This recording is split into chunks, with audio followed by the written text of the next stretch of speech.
Y el tema de hoy es lidiando con la tentación.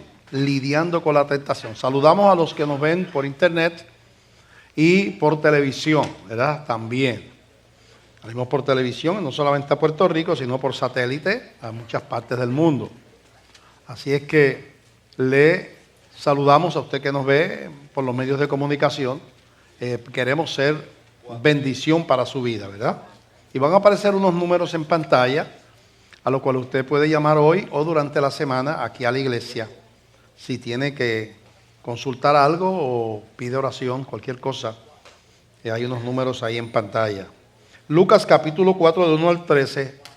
Lucas 4 del 1 al 13. El tema, el título, lidiando con la tentación.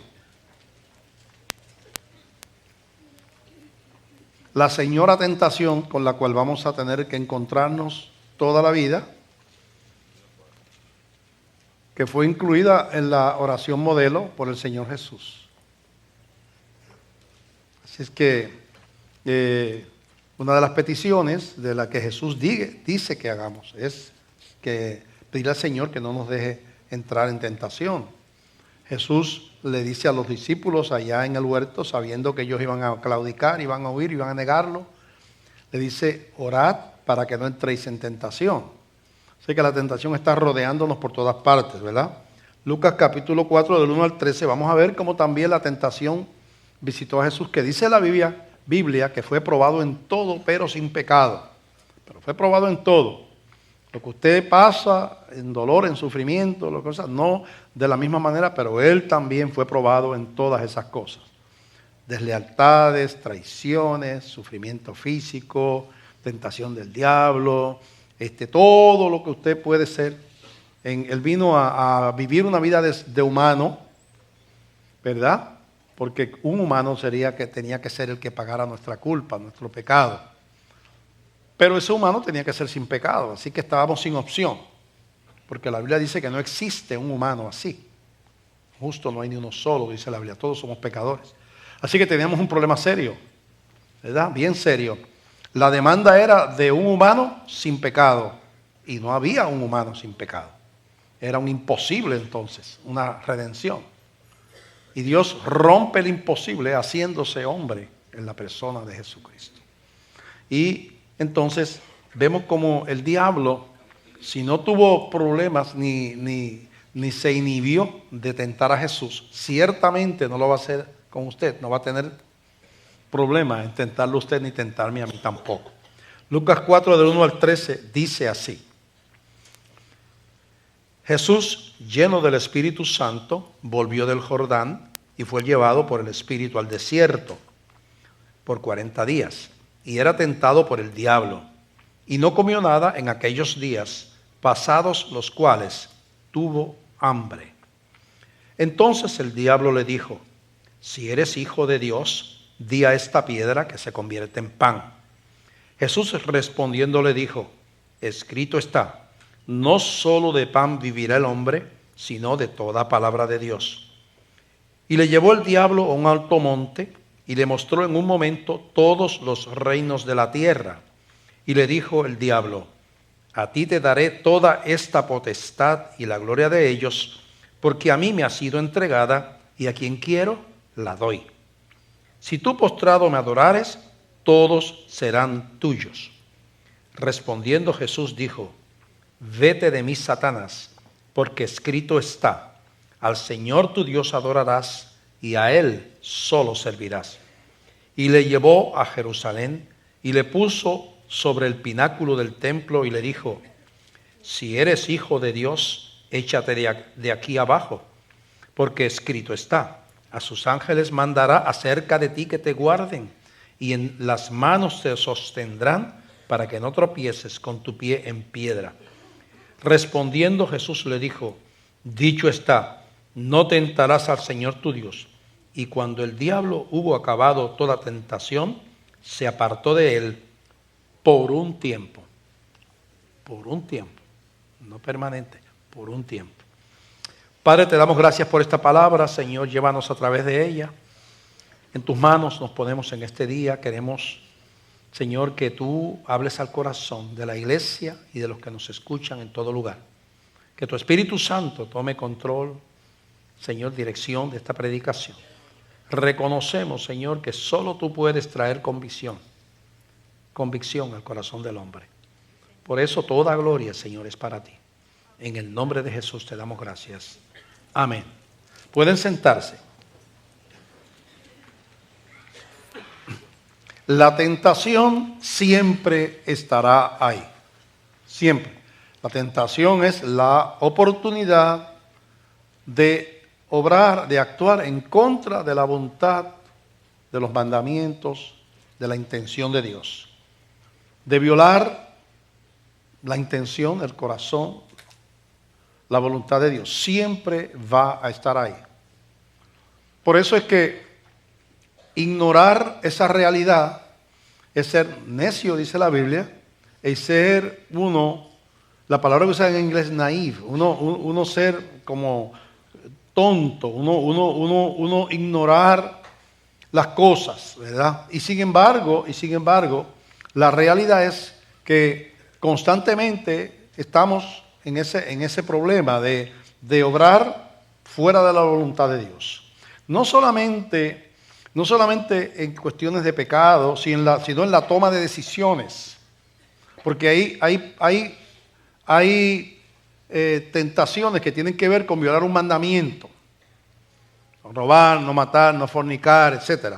Pero hay tentaciones que tienen que ver con hacer cosas sin consultar a Dios y eso el diablo puede alejarnos del propósito de Dios. También tomando decisiones. Por ejemplo, ¿cuántas veces nosotros comenzamos 7 personas en una casa? Cuando Dios empezó a bendecir nuestra obra, que éramos pequeñitos todavía, yo tenía un programa de radio en una emisora local y de una iglesia grande y de esas antiguas me escucharon y decidieron venir a ofrecerme a mí el pastorado de esa iglesia. Yo nunca he tenido la duda de que el pastorado es muy parecido a la obra de padre de una casa. Si yo oro a Dios por un llamado y le pregunto al Señor,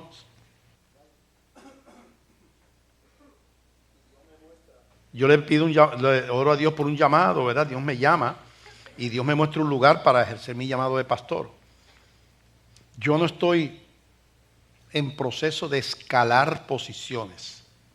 Yo estoy en proceso de hacer la voluntad de Dios. Entonces, me vinieron a ofrecer una iglesia, yo con una iglesita bien pequeña, un salario, yo no sé si ya yo había renunciado a la universidad donde yo trabajaba como profesor. No sé si creo que la iglesia me podía pagar menos de la mitad de lo que yo ganaba en la universidad. Y me vienen a ofrecer una iglesia grande. Y dice, pastor, ¿y dónde está la tentación en eso? Bueno, está en la tentación que vemos a Jesucristo cuando el diablo dice, no tienes que pasar por la cruz, no tienes que sufrir, yo te voy a hacer rey, yo te voy a dar todos los reinos de la tierra. Y yo con quién lo doy, porque es el príncipe de este mundo, él lo podía hacer. Es la tentación de sacarte de la voluntad de Dios. Pero yo no tenía duda de que Dios me había puesto con la Iglesia Bautista de Glenview. Y como yo interpreto el ministerio pastoral, si alguien viene y me dice a mí ahora, o me lo hubiera hecho hace 20 años atrás, 25 mil, pastor, yo le voy a dar $100,000 mensuales para que usted va a ser presidente del banco, de aquí, de tal banco. Si yo tengo un llamado pastoral, yo tenía que decir que no. Porque yo no estoy buscando posiciones terrenales, yo estoy cumpliendo un llamado celestial. Entonces, la tentación no solamente tiene que ver con eso, puede venir a sacarte a ti de la voluntad de Dios. Por eso cuando yo veo que la gente se cambia de residencia detrás del dinero solamente, porque no quiere decir que tú no te puedas ir a vivir para el lugar de Dios, te puede mandar a ti a vivir a la China si Él quiere. Pero que las decisiones que yo tomo para donde yo estoy tengan que ver solamente con que me pagan el doble en tal estado de por allá, y yo dejo todo por irme detrás del dinero, abandono mi ministerio en la iglesia, abandono todo, porque yo considero que la bendición está estrictamente en ganar dinero. Yo estoy colocándome, posiblemente, el diablo me sacó de carrera. Ahora voy allá y allá no me congrego. Gano 40 pesos la hora, pero ya no me congrego. No tengo tiempo. Y el diablo me inutilizó. Y yo no me di cuenta de eso. Yo solamente vi en la parte económica. Así que la tentación no solamente es fornicación y mentira y robo y asesinato. La tentación tiene que ver con muchas otras cosas, ¿verdad? Que es sacarnos del camino que Dios nos ha trazado. Siempre va a estar ahí. Sin embargo, cuando analizamos las puertas que Satanás utiliza para tentarnos, vemos que son repetitivas. Él no ha tenido que cambiar de estrategia para lidiar con la naturaleza humana porque le ha funcionado a través de la historia. Vemos, por ejemplo, aquí en Lucas capítulo 4, del verso 13 en adelante, que Satanás apela primero al apetito de la carne. Dice ahí, capítulo 4, verso 3, entonces el diablo le dijo, si eres hijo de Dios, di a esta piedra que se convierta en pan. Jesús tenía hambre, lleva 40 días sin comer, tiene un cuerpo humano como si usted llevara 40 días sin comer. Igual, él sentía lo mismo que sentiría usted. Y se le da entonces la opción de parte de Satanás, tú no tienes que pasar por esto porque tú eres el hijo de Dios, di a las piedras que se conviertan en pan. ¿Podría hacer esto Jesús? Seguro que lo podía hacer. Pero ya estaba colocándose bajo los designios de Satanás y no los de Dios. Entonces vemos que lo primero es los apetitos de la carne. Empieza por la carne. La carne no solamente tiene que ver con la comida, sino que la carne tiene que también que ver con el sexo, los vicios y cosas que utiliza el enemigo para destruirnos o para alejarnos de Dios. ¿Verdad? El hacer destruirnos físicamente con un apetito desmedido, ¿verdad? Para que caigamos en un deterioro de nuestro físico. Eso puede ser una manera, ¿verdad? Llevarnos a una enfermedad por comer de más. Entonces, los vicios que cautivan nuestro cuerpo, ¿verdad? Y lo esclavizan, el alcohol, las drogas, etcétera, etcétera.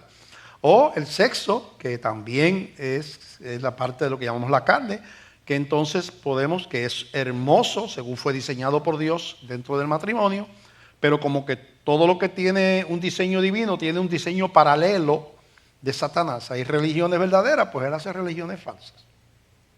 Hay un sexo hermoso dentro del matrimonio entre hombre y mujer, él hace el sexo trivial y la fornicación y el adulterio y todas esas cosas y todas las deformaciones de sexo entre personas del mismo sexo y todo lo que hay, todo lo que él ha deformado en ese aspecto, ¿verdad? Así es que él empieza por los apetitos de la carne, ¿verdad?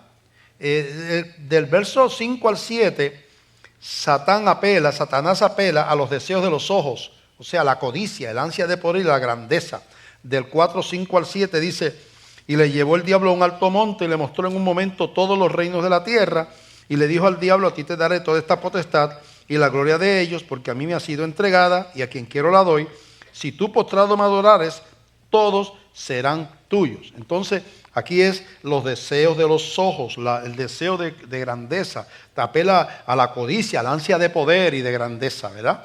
Que es uno de los serios problemas de la raza humana. Serios problemas. El amor al dinero, la falta de compasión porque quiero estar sobre la cabeza de los demás, el desear tener lo que otro tiene, el convertirme en un esclavo de lo material, todas esas cosas que tienen que ver, el ser más grande que los otros, el poder político que ha traído tanta guerra, el deseo de la grandeza de las naciones que ha traído tanta guerra y tanto sufrimiento al mundo, ¿verdad? La selva de animales voraces que tenemos nosotros en Wall Street y en otros lugares donde te arrancan la cabeza porque allí el Dios se llama dinero, ¿verdad? Entonces, Satanás, eso le ha funcionado, el inculcarnos deseo de poder, deseo de controlar, deseo de dominar, codicia, amor a lo material, amor a la grandeza, ¿verdad? Y entonces es una de las causas del alejarse del carácter y de la voluntad de Dios. Así que lo segundo que utiliza es los deseos de los ojos, que tienen que ver con la codicia, la ansia de poder y grandeza. En el tercer lugar, el 4 del 9 al 11, vemos que dice, y le llevó a Jerusalén y le puso sobre el pináculo del templo y le dijo, si eres hijo de Dios, échate de aquí abajo, porque escrito está, a sus ángeles mandará acerca de ti que te guarden, y en las manos te sostendrán para que no tropieces con tu pie en piedra. Vemos entonces que Satanás apela a la vanagloria de la vida, a la vanagloria. Lúcete, demuestra quién tú eres, ¿verdad? Da un show. Imagínate, en el pináculo del templo, que era lo más alto de Jerusalén, una persona que se sube allá arriba inmediatamente tiene la atención de toda la ciudad. Entonces Satanás le dice, si usted subes allá, toda la ciudad se paraliza. Y entonces delante de todo el mundo tú saltas. Y como tú eres el Hijo de Dios, entonces los ángeles te van a poner suavecito en el piso y no te vas a hacer nada. Y todo el mundo te admirará y será, ¿verdad? Entonces estaba apelando a la vanagloria de la vida, que es parte de los problemas de la raza humana. La vanagloria. Vanagloria es una palabra que sí, gloria vana. Es la gloria en las cosas que realmente no tienen importancia, ¿verdad? Nosotros hemos hecho centros de cosas que no tienen nada que ver con ser centros. Nada que ver. No tiene nada que ver con felicidad. Pero Satanás nos ha engañado y nos ha dicho la felicidad está en la fama, en el dinero, en el que ser socialmente reconocidos, ¿verdad? En tener cosas que otros no tienen, ¿verdad? Entonces, todas esas cosas, los apetitos de la carne, los deseos de los ojos y la vanagloria de la vida, son las cosas que nos van a acompañar a nosotros en las tentaciones y que tenemos que aprender a manejar bíblicamente. Porque la otra alternativa sería que no haya tentación. Eso lo vamos a tener, pero no aquí, ¿verdad? Vamos a tenerlo en el otro lado, allá cuando estemos con el Señor. Pero aquí tenemos que vivir en medio de la tentación. Cuando tú te das cuenta, en Génesis, vamos allá en Génesis capítulo 3, tú te das cuenta que exactamente las mismas tentaciones que se le dieron allá a Adán y Eva se están repitiendo a Jesucristo porque Satanás le funcionó y lo sigue usando con usted y conmigo todavía y lo usó desde el principio. Capítulo 3 del verso de Génesis del 1 al 6 dice, Génesis 3, 1 al 6 dice, pero la serpiente, está hablando de Satanás, era astuta más que todos los animales del campo que Jehová Dios había hecho, lo cual dijo a la mujer, con que Dios os ha dicho, no comáis de todo árbol del huerto. Hay una cosa que tenemos que lidiar con eso, que se llama la curiosidad, que es característica de los seres inteligentes. Es bien importante en que ocurran descubrimientos, ¿verdad? Que el ser humano pueda explorar cosas nuevas y ha logrado muchas cosas en el aspecto terrenal. Esa curiosidad que no la tienen los seres que no tienen inteligencia o la tienen en menor grado. De hecho, los animales que más inteligentes son los curiosos. En las aves, las cotorras, los cuervos, ¿verdad? En los animales, los monos, ¿verdad? Son los más curiosos. Entre las razas de perros, los perros más inteligentes son los curiosos. Los que buscan, que ven como un poquito más que los demás razas, ¿verdad? Y en la raza humana la curiosidad es parte de nuestra dotación intelectual. Es la curiosidad que ha provocado tanto adelanto científico, tanto descubrimiento y tanta conquista de la raza humana. Pero tiene un serio problema, ¿verdad? Que nos puede meter en problemas. La curiosidad me puede llevar a mí a preguntarme cómo sería una aventura con esta mujer que no es la mía, ¿verdad? Será algo diferente, ¿verdad? Es algo nuevo, ¿verdad? Con este hombre que me está enamorando en el trabajo, yo soy casada, pero es algo nuevo, ¿verdad? ¿Cómo será, verdad? ¿Cómo será sentirse amado o tener una intimidad con una persona que no es la persona con la cual yo estoy casado o casada? Es curiosidad.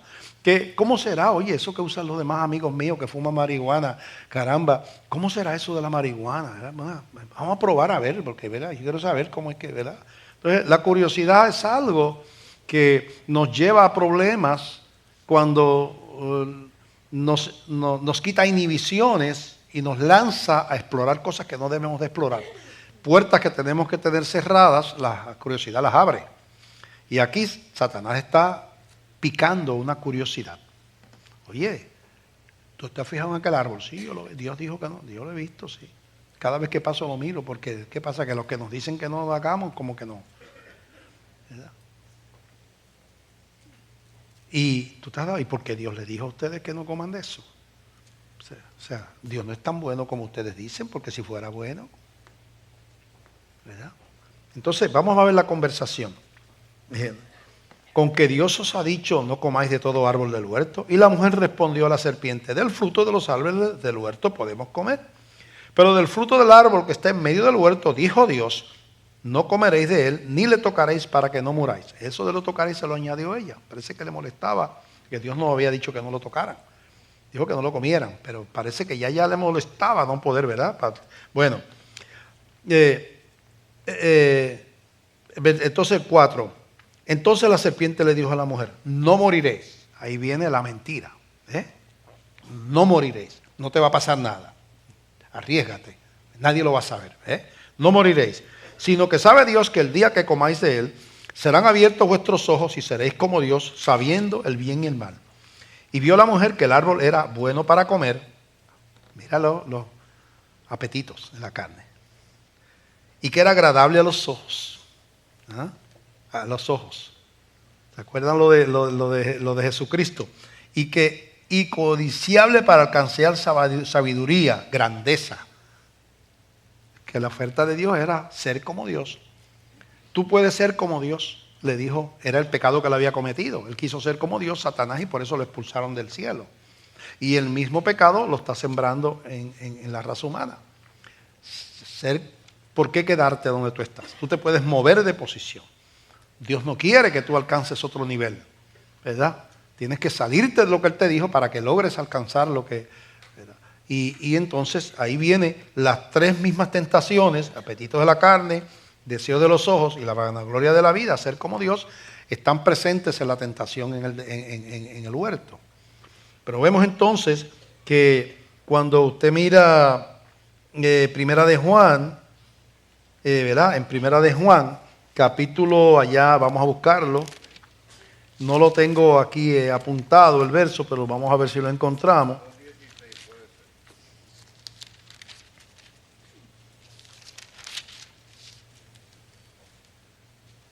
Dice Juan 15, Primera de Juan 15 y 16.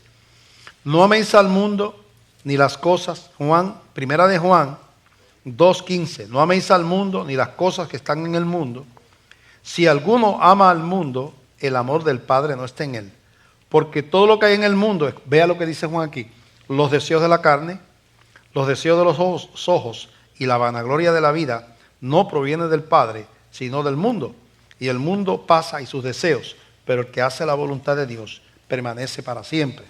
Entonces usted se da cuenta que tenemos delante de nosotros una vida, si somos cristianos y si no lo es, le falta. Usted camina por la vida, usted está aquí, nos está viendo por los medios de comunicación.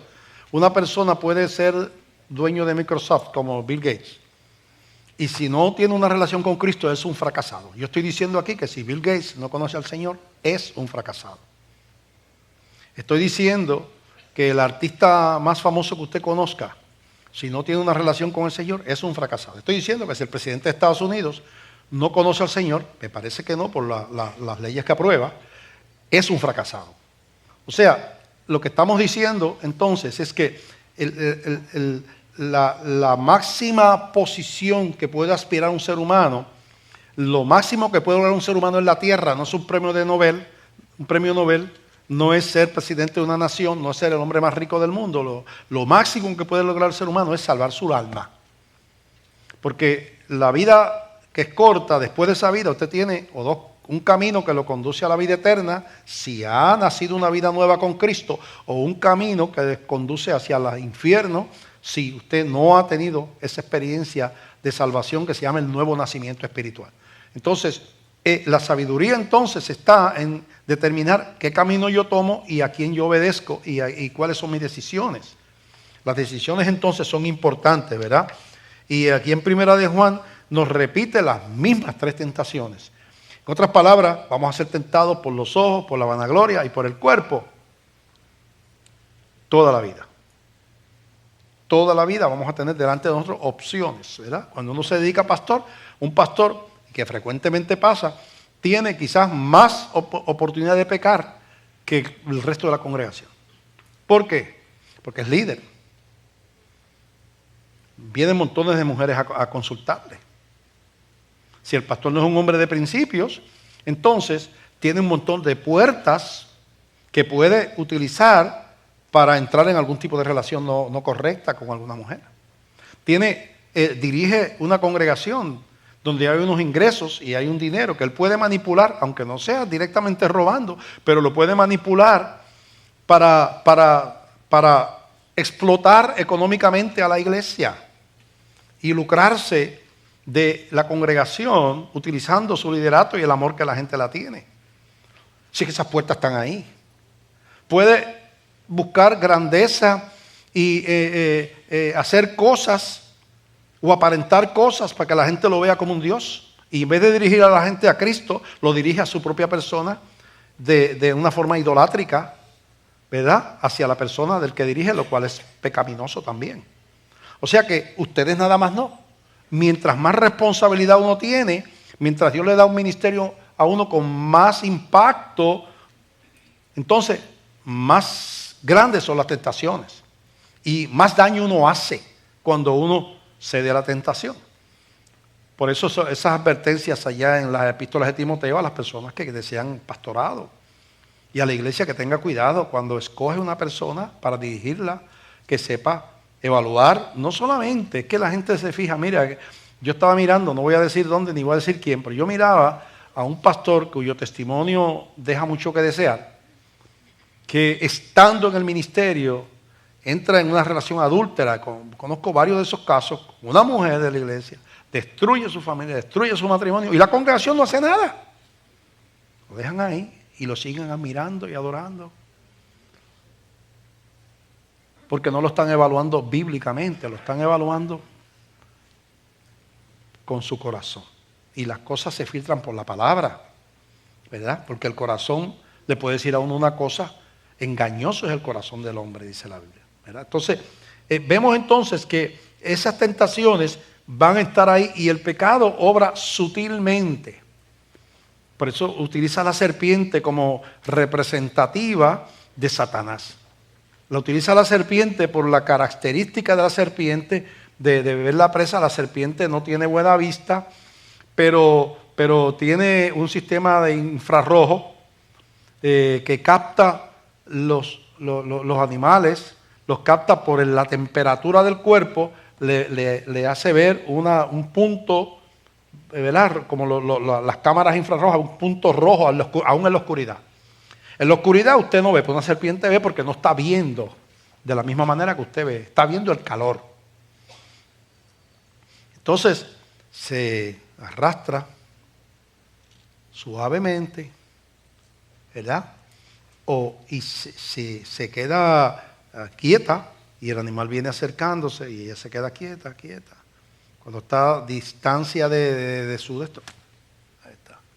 Entonces utiliza la serpiente por esa característica. Otro que utiliza la Biblia, Satanás es como león rugiente que anda rondando, dando vueltas, buscando a quien devorar. ¿Por qué pone eso? Porque usted analiza cómo cazan los leones. El león no caza, ve una manada de antílopes y salió corriendo. No, si así no captura nunca uno. Ellos ven una manada, empiezan a rodearla, buscando el animal débil. Porque ellos no son maratonistas, son sprinters, corredores de corta distancia. Si no lo capturan en una distancia corta, ya no lo pueden capturar. Los antílopes corren más tiempo. Y va vuelta y vuelta y vuelta buscando el que está cojo, el que está muy viejo, el que todavía es pequeño y no puede correr, el que está, luce, ¿verdad?, desventajado. Y localizan a ese animal. Cazan en grupo. Entonces, una vez lo localizan, single out, lo separan. Y todos saben cuál es el animal que van a cazar de ahí. Dieron vuelta, perdieron tiempo rodeando. Satanás entonces conoce tu debilidad y sabe dar la vuelta. Este mujeriego o una mujer hombreriega. Eso me lo inventé ahora. Dando vuelta. Aquel tiene problemas con los vicios. Aquel tiene problema con los vicios, el dinero lo tienta mucho, y lo otro, y va dando vueltas, y por donde tú tienes ahí el punto débil, ¡pángala!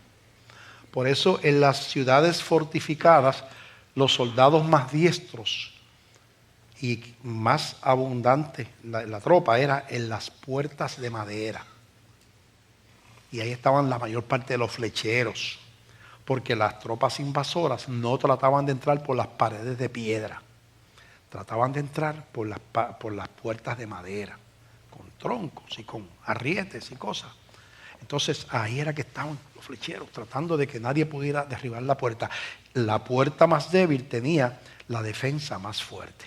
Si tú sabes cuál es tu debilidad y tú eres sabio, entonces tú dices, yo no me puedo arriesgar en este aspecto porque yo tengo problemas en ese lado.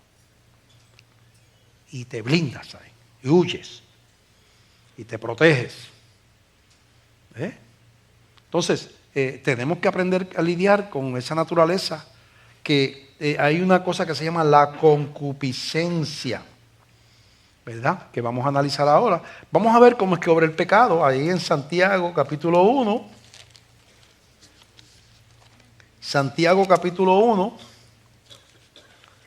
ya bastante al final de la Biblia, después de Hebreos. Santiago capítulo 1, del verso 12 al 15, se nos habla de cómo es que ataca a la serpiente, con la sutilidad que le entró a Eva, con lo que trató de hacer con Jesús y quiere hacer contigo y conmigo, ¿verdad? Santiago 1, del 12 al 15, describe el proceso. Dice, bienaventurado el varón que soporta la tentación, porque cuando haya resistido la prueba, recibirá la corona de vida que Dios ha prometido a los que le aman. La Biblia empieza diciendo que Dios se glorifica cuando uno de los suyos, uno de sus hijos, dice varón y mujer también, ¿verdad? Dice ahí varón, pero incluye a la mujer, vence eso, o sea, logra pasar la prueba y sigue siendo fiel a Dios por encima, o sea, venciendo la tentación. Bienaventurado. Cuando alguno es tentado, no diga que es tentado de parte de Dios, porque Dios no puede ser tentado por el mal, ni Él tienta a nadie. Así que Dios no te envía la prueba viene en este mundo, pero no es Dios que te está haciendo la prueba. Dios no quiere que tú des, ¿verdad? Pero ahí, como este mundo tiene un príncipe y todavía no ha venido los procesos eternos de Dios en la economía del reino, no ha venido el tiempo de terminar con el tentador. Jesús venció en la cruz, somos vencedores, somos sus hijos, hemos pasado de muerte a vida, pero el tentador está. Dice la Biblia y habla cuando será apresado y encadenado y echado al lago de fuego para siempre. Pero ese momento no ha llegado todavía. Así que vamos a vivir en la tentación, ¿verdad? Pero no viene de parte de Dios. Sino que cada uno es tentado cuando de su propia concupiscencia es atraído y seducido. Aquí entran dos personas. Tu concupiscencia, la definición de concupiscencia es inclinación al pecado, que es natural. Inclinación al pecado. Una es nuestra naturaleza pecaminosa. Nos convertimos a Cristo, pero no tenemos un cuerpo glorificado todavía, ni tenemos una mente invulnerable. Eso viene también, pero no todavía en esta tierra, ¿verdad? Tenemos una concupiscencia, que es inclinación al pecado. Tú caminas como cristiano, buen cristiano, fiel, pero con tu concupiscencia. No dejaste tu concupiscencia atrás. Tienes el potencial de pecar. ¿Es lo que quiere decir eso? ¿Verdad? Bueno, cuando alguno es tentado, dice, sino que cada uno es tentado cuando de su propia concupiscencia es atraído y seducido. La parte tuya es la concupiscencia y la atracción y la seducción es lo que Satanás te va a poner en el camino. Está utilizando términos aquí como de cuando una mujer seduce a un hombre. Está haciendo ese proceso, o un hombre seduce a una mujer. Está haciendo el proceso de que te enamora primero, ¿verdad? Te atrae, y el proceso va creciendo, como va describiendo aquí, en una relación amorosa que llega a un embarazo y a un nacimiento. Empieza aquí hablando, pero en el aspecto espiritual. es seducido. Entonces la concupiscencia, esa inclinación natural al pecado, después que ha concebido, entonces viene después de la concupiscencia está la atracción y la seducción, que es la oferta de Satanás. Y después está ¿qué? La concepción. La concepción es cuando el pecado se deja entrar, el embarazo del pecado. Ya el pecado está gestándose adentro de ti. Ya tú le diste una bienvenida de alguna manera, ¿verdad? Entonces nace el pecado, ¿verdad? Todavía no nace, pero ya está concebido. En la próxima dice, después que ha concebido, da luz al pecado, y el pecado siendo consumado, entonces viene después de la concepción viene la consumación del pecado, que es cometer el acto que sea. Da a luz, después que ha sido consumado, da a luz al pecado, da a luz la muerte. Entonces vemos el proceso. Viene la seducción, viene la oferta, viene entonces la opción de lo hago o no lo hago, ¿verdad? Entonces, cuando uno claudica a la oferta de Satanás, entra en el proceso de la desobediencia. Ahora, el consejo que da la Biblia es huir de la tentación. Pablo le dice a Timoteo, huye de las pasiones juveniles. Un pastor joven que le estaba poniendo a una iglesia como líder, dice, huye. Y era un hombre de Dios, no era un degenerado, era un hombre de Dios. La Biblia lo describe como un hombre criado por su madre a los pies de Cristo, en la fe de Cristo. Pero a ese hombre de Dios, Pablo le dice, huye de las pasiones juveniles. Entonces, ahí hay una sabiduría bien grande. La mejor manera de tratar la tentación es huir. Huir. ¿Ves? Huir. O sea,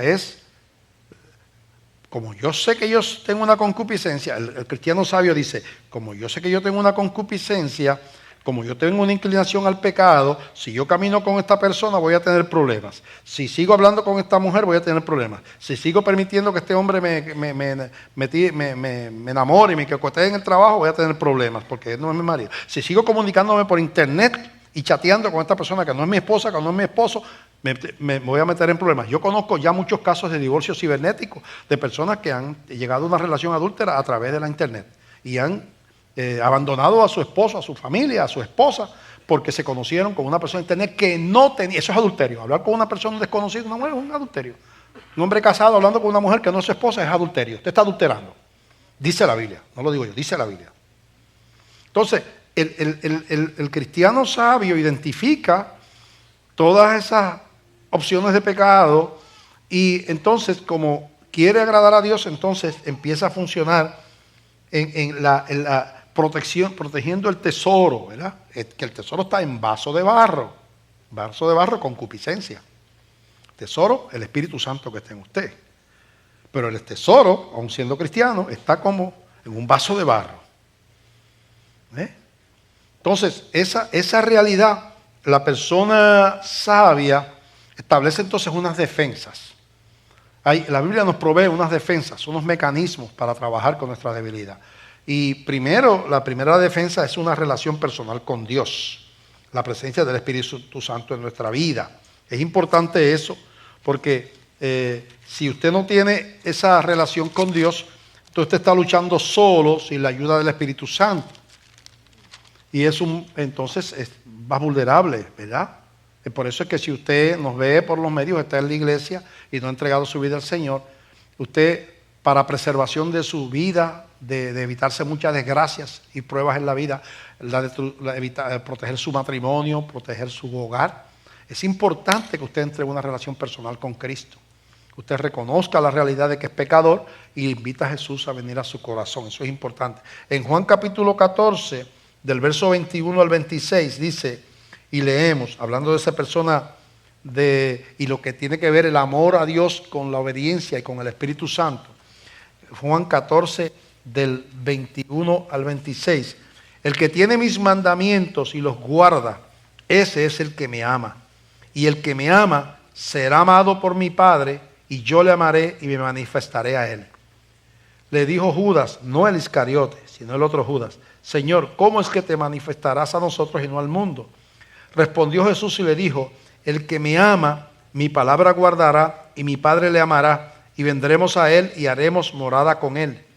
El que no me ama, no guarda mis palabras, y las palabras que habéis oído no es mía, sino del Padre que me envió. Os he dicho estas cosas estando con vosotros. Mas el Consolador, el Espíritu Santo, al quien el Padre enviará en mi nombre, Él os enseñará todas las cosas y os recordará todo lo que yo os he dicho. Pues el Espíritu Santo nos redarguye, nos hace sentir mal cuando estamos actuando incorrectamente, ¿verdad? Entonces es importante tener a la persona del Espíritu Santo morando en uno, y la única manera que el Espíritu Santo mora en una persona es cuando entrega su vida a Cristo de corazón, lo recibe como Salvador. No, usted ve por ahí la gente en conversa hablando del Espíritu Santo, pero están hablando de un desconocido. Ellos el Espíritu Santo no mora en ellos. Igual que la gente hablando de Dios como Padre y Padre y Padre y no se han convertido a Cristo, pues ellos no son miembros de la familia de Dios. Yo le estoy diciendo a usted, ustedes saben cómo yo predico, yo no tengo problemas en decir las verdades, a veces no nos gustan. Las personas que no tienen a Cristo no son miembros de la familia de Dios. Usted es adoptado en la familia de Dios cuando recibe a Cristo. Y lo dice así la Biblia, no lo digo yo, dice la Biblia, ¿verdad? Somos adoptados en la familia de Dios cuando tenemos a Cristo. Va a ser el primogénito entre muchos hermanos, dice la Biblia. El hermano mayor y el resto, pues somos hermanos de Jesús, hijos de Dios. Pero tiene que tener una experiencia. Así, primero, una relación personal con Dios en nuestra vida. Lo segundo que tenemos que tener es la palabra de Dios. La palabra de Dios no puede ser un libro negro, ya vienen en todos colores ahora, que yo tengo en la sala abierto en el Salmo 23. Eso no tiene ningún valor. Ese es el Logos, y usted va a la biblioteca de un ateo, a lo mejor tiene una Biblia allí. Y alguna gente lo usa como amuleto. Y en los un centro de hechicería y espiritismo, a lo mejor tiene una Biblia allí. O sea, la Biblia en sí, la palabra es palabra cuando es vida, cuando esa palabra es rema para ti. Cuando esa palabra para ti representa la palabra de Dios y tú entiendes que esa palabra tiene autoridad, ¿verdad? Y tú la respetas y entonces la tratas de conocer. El conocer la palabra te dice lo que Dios cree y cómo Dios piensa. Primero, una relación con Dios personal. Segundo, entrar en la palabra de Dios, que para eso las iglesias te vamos a ayudar, sea en esta iglesia, sea en otra. Tercero, la oración. Como dijo Jesús a los discípulos, oréis para que no entréis en tentación. La oración. Hay una cosa que se llama la confesión, que los cristianos tenemos disponibles, que es disponible porque Cristo es nuestro Salvador y nuestro sacerdote, que intercede por nosotros, el Espíritu Santo también. Y le podemos contar a Jesús nuestros pecados y debemos de hacerlo diariamente. El Señor, hice esto, dije esto, le hablé de esta manera a mi esposa. El Señor me dio esta ira, que perdóname por esto, perdóname por lo otro, tuve este pensamiento malo, perdóname. No hay problema con su salvación. Usted está ejerciendo lo que dice la Biblia en 1 de Juan, capítulo 1, que no debemos pecar, pero si alguno peca, abogado tenemos en el cielo, ¿verdad? Dice, si alguno dice que no tiene pecado, y dice, hijitos míos, a los cristianos, si algún cristiano dice que no tiene pecado, dice la Biblia, es mentiroso. O sea, nosotros vamos a tener que ser lidiando con nuestra naturaleza, pero tenemos, dice ahí, a un abogado, a alguien que como hijos vamos y le confesamos nuestros pecados. Estamos tratando con el pecado de los pies, como le dijo Jesús a los discípulos, ustedes están limpios, pero tienen que lavarse los pies. Nosotros estamos limpios, pero nos ensuciamos los pies caminando por la vida, y para eso está la confesión al Señor, que es una relación viva. Usted tiene una relación viva con Cristo, ¿verdad? Eso es ser un niño delante de Dios. Cuarto, una buena dosis de temor de Dios. Una buena dosis de temor de Dios. A mí me sorprende de yo ver personas que se dicen cristianos, pero que no muestran temor de Dios. Yo creo que es una contradicción. Posiblemente no son cristianos, o son cristianos que están ciegos por un tiempo, como el hijo pródigo que era hijo, pero que quería explorar las aventuras del mundo y se fue a vivir perdidamente lejos del Padre, ¿verdad? En la parábola de Jesucristo. Hay cristianos que son hijos pródigos y van a tener problemas. Van a tener problemas. ¿Por qué van a tener problemas? Porque si usted es hijo de Dios, Dios va a luchar por lo que es de Él, aunque se lo tenga que llevar. O sea, Dios es tan estricto en esto que hay personas que Dios los lleva al lecho de muerte, literalmente hablando. Y la Biblia habla de eso. Habla de eso. Dios los lleva al lecho de muerte. Y allá cuando están agonizando, se reconcilian con el Señor. Porque Dios dice, no te voy a dejar vivir así porque tú eres mi hijo. En Hebreos capítulo 12 creo que es. Capítulo 12, del verso 4 al 10. Hebreos 12, 12 del 4 al 10 dice así, hablando el escritor de Hebreos, que no lo identifica la carta, mucha gente se la atribuye al apóstol Pablo, pero no lo dice.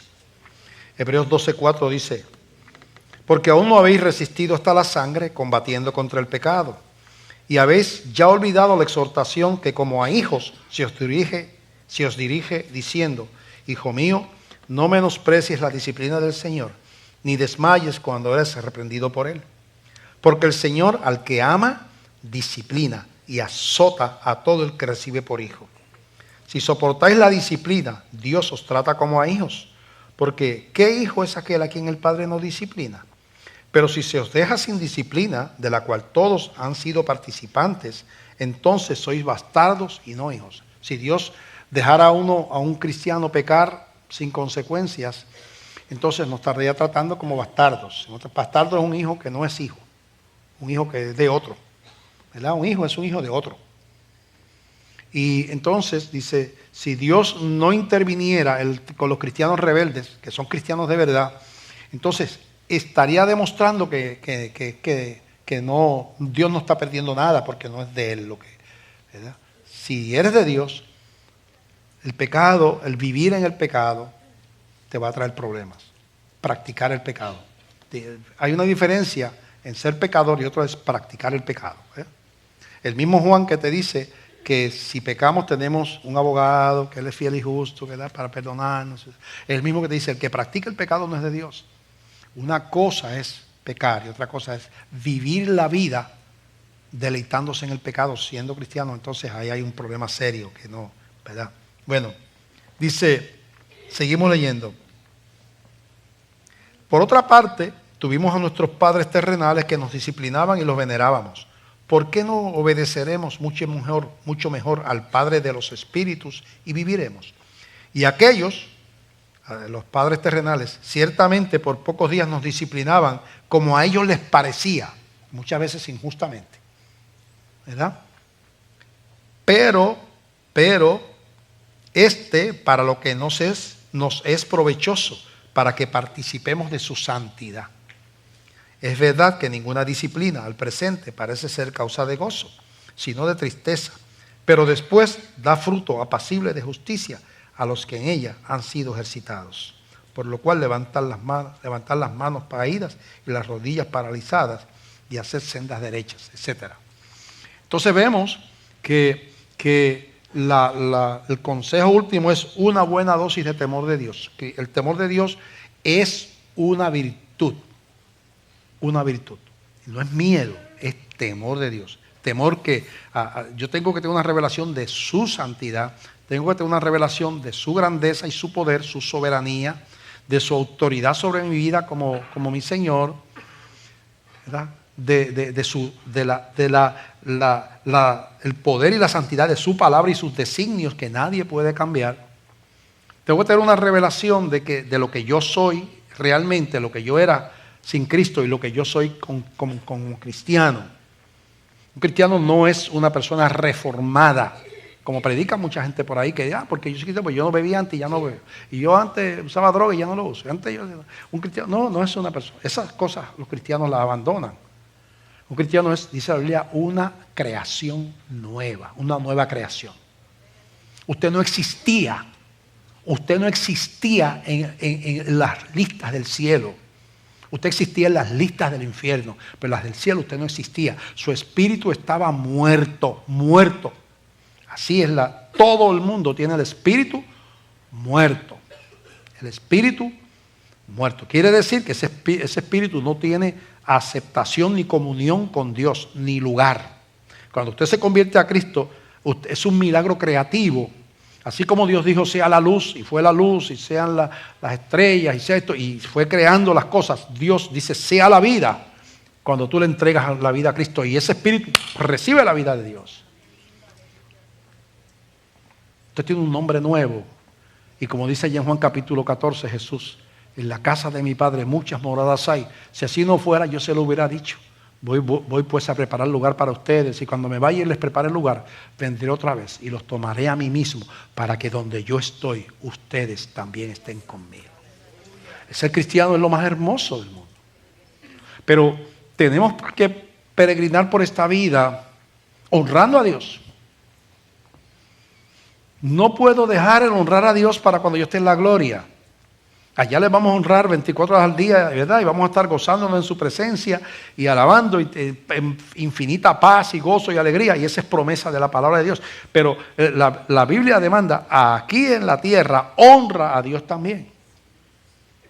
Y tenemos que honrarlo con una concupiscencia, una inclinación al pecado, lo cual representa una constante lucha.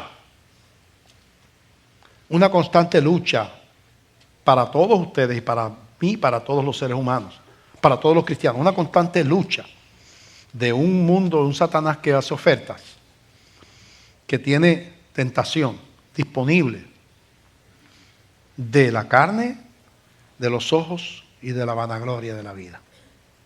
Tentaciones de todo tipo, que contradicen los mandamientos y la voluntad de Dios. Entonces tenemos que aprender el cristiano tiene que aprender que está en una batalla, que somos parte de un ejército, de un diseño divino, para representar los ojos de Cristo, los pies de Cristo. Ya Él no está predicando por los caminos de la tierra. La boca de Jesús, los pies de Jesús, las manos de Jesús somos nosotros, el corazón de Jesús somos nosotros. Y es extraño que Dios haya puesto tanta responsabilidad en gente como usted y como yo. Pudo haberlo hecho con ángeles que no tenían ese problema de la tentación. Pero lo hizo con gente como usted y como yo. Entonces, nosotros somos lo más grande del mundo. Es que una persona sencilla que sea, por lo sencilla, no importa la preparación académica que tenga, no importa los bienes, no importa ¿verdad? La condición, la apariencia, si tiene a Cristo en el corazón, es un hijo del Rey. Ha sido lavado con la sangre de Cristo y tiene una mansión celestial. Y tiene un llamado a representar un reino en la tierra. Pero también va a tener un tentador. Y es entonces esa dicotomía, esa dos, soy hijo del Rey, la Biblia me llama a los santos del Señor, santificados en Cristo, pero al mismo tiempo esta naturaleza me acompaña toda mi vida. ¿Cómo yo puedo en esta naturaleza honrar al Rey? ¿Cómo yo puedo en esta naturaleza vivir una vida victoriosa? Y ahí es que viene lo que hemos señalado aquí de una relación íntima con el Señor. De intimidad, no religiosa, de intimidad. Donde usted entra a la presencia del Señor y habla con Él y llora y le cuenta y medita en su palabra, ¿verdad? Más allá de la vida de venir el domingo a la iglesia. Está fortaleciendo su fe con la palabra, la oración y la ayuda del Espíritu Santo. De todas maneras, siempre vamos a estar bajo la gracia de Dios. Gracias a Dios que la salvación es por gracia. Si fuera por obras, no se salvaba nadie. Es por gracia, por medio de la fe. Gracias a Dios que es por gracia. Pero eso no me excusa. La gracia no es una excusa para pecar, ¿verdad? Tenemos que defender nuestra fe ante el enemigo de las almas. Estados Unidos, que era la nación más poderosa del mundo, digo yo, Lleva 60 años dándole patadas a Dios. No queremos oración en la escuela, vamos a matar niños antes de nacer, vamos a estar, ahora están bregando con la cuestión del mismo sexo. No puede haber los 10 mandamientos en un tribunal, ¿verdad? Equipos de béisbol cristiano y de atletismo no pueden orar antes del juego porque ofende a los ateos. Una persona quería pasar un anuncio en una cadena que es anticristiana y no se lo pasaron porque mencionaba a Cristo. O sea, ¿y qué vemos entonces? La nación económicamente ya no le gana las guerras a nadie, la economía va para abajo, se destruye la familia, porque ese es el precio de darle una patada a Dios. Ahora hay un plan médico que los cristianos tenemos que pagar los abortos y las operaciones de cambio de sexo, porque cuando esté obligados a hacer ese plan, van a obligar a que la gente se pueda hacer, van a incluir esas cosas en los beneficios del plan. Quiere decir que usted, que es cristiano, va a estar sufragando que alguien esté matando a un niño, por ley. Esa es la ley de salud que están poniendo, lo que intentan. Pudieron detener algo de eso, gracias a Dios. En este mundo estamos nosotros, representando un reino, con un cuerpo con una concupiscencia, pero anhelando agradar a Dios. Tenemos que ser sabios.